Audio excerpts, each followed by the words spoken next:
आज आपण पाहणार आहोत मिरच्याचं लोणचं. तर त्यासाठी आपण इथे घेतलेली आहेत पाव किलो मिरच्या, 2 लिंबू.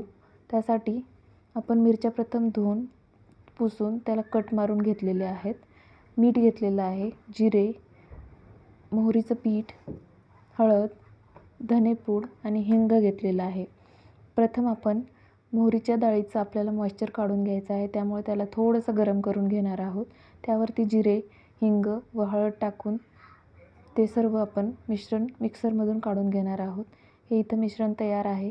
त्यामध्ये थोडासा लिंबाचा रस व मीठ टाकून हे मिश्रण कालवून घेणार आहोत. हे कालवलेले मिश्रण आता आपण मिरच्यांमध्ये भरून घेणार आहोत.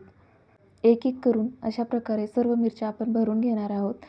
हे लोणचं 15 दिवसानंतर खूपच टेस्टी लागतं. जेवताना तुम्ही भाकरीसोबत त्याला खाऊ शकता. तुम्ही नक्की ट्राय करून पहा. थँक्यू.